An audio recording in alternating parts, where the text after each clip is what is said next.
Salut les amis, et bienvenue sur votre plateforme. Les amis, c'est un peu compliqué pour Air France. Air France qui a pensé à un moment donné que elle était sur un terrain conquis, elle pouvait faire le chantage, faire tout ce qu'elle veut. Elle n'avait pas compris que les choses avaient changé et qu'il y avait l'évolution. Air France n'avait pas compris cela. Air France suspend ses vols à destination de Mali. Air France suspend ses vols à destination de Burkina Faso. Air France suspend ses vols à destination de Niger. Une société qui se mêle de la politique, c'est une société qui est vouée à l'échec, vouée au banqueroute, les amis. Parce que les affaires n'aiment pas trop les odeurs des politiciens.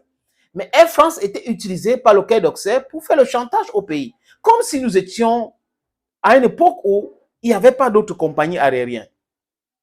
Quand Air France a commencé avec son chantage contre le Mali, les Maliens ont retiré l'agrément qu'ils avaient donné à Air France. Les Burkinabés, exactement la même chose.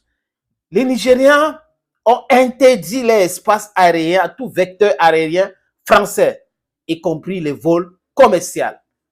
Et Air France se retourne en train de vouloir supplier le Burkina Faso. Qu'est-ce que j'ai dit? Ils sont en train de supplier le Burkina Faso. Mais que non. Les choses et les temps ont changé.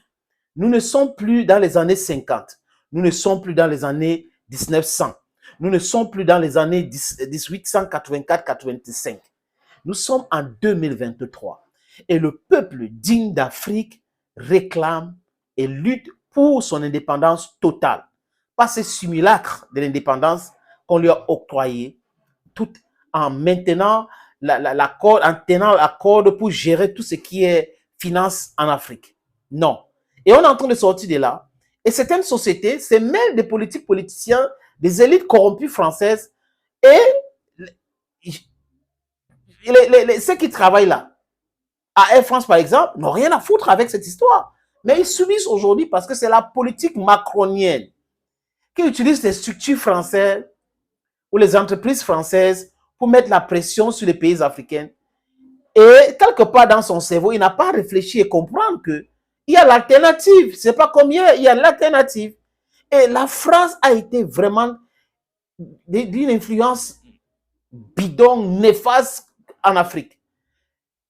Pendant que les gens sont en train de parler de la colonisation, beaucoup de personnes apprécient les Britanniques parce qu'ils avaient implémenté ce qu'on appelle le indirect rule. Donc, ce n'était pas les Britanniques qui donnaient les ordres, c'était le peuple colonisé qui gérait et les Britanniques venaient faire, ils faisaient ce qu'on appelle le watchdog. Par contre, les colonies françaises, c'est les Français qui géraient tout. Quand ils ont parti, ils ont démantelé tout, détruit tout. Et ces mentalités-là restent toujours dans leur tête. Ok, si vous avez un problème avec nous maintenant, c'est bon pour nous. Vraiment, nos avions ne vont pas arriver chez vous, nos bateaux, nos ceci, n'importe quoi. Vous avez quoi sur votre sous-sol? Rien. Vous exploitez, vous volez, vous pillez les gens et vous faites chanter ces gens-là. Et bam, Royal Air Maroc saisit l'opportunité. Royal Air Maroc est en train de proposer ses services dans ce pays-là pour remplacer Air France. Et elle n'est pas seule. Cette entreprise RAM n'est pas seule. On a Turkish, donc pour parler des pays africains, on a Kenyan Airlines, on a South African Airways. Voilà des entreprises ou des compagnies aériennes qui vont remplacer valablement Air France. Maintenant, à destination de France, même Ethiopia, oui.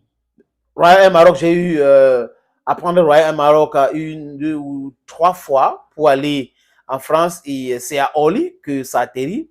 Aujourd'hui, ils vont en profiter.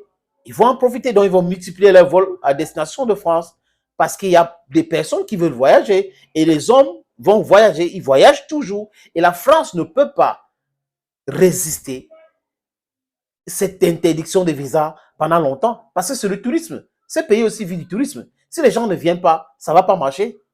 Hein? Les hôtels, les entreprises qui sont dans le secteur du tourisme vont fermer leurs boutiques. À quelque chose, malais birbon, à quelque chose, malais birbon, malais bon, ouais, c'est ça. Malais bon à quelque chose, hein. C'est ça. Ouvre de la poule et là, on peut voir comment cette poule-là est nulle de chez nulle.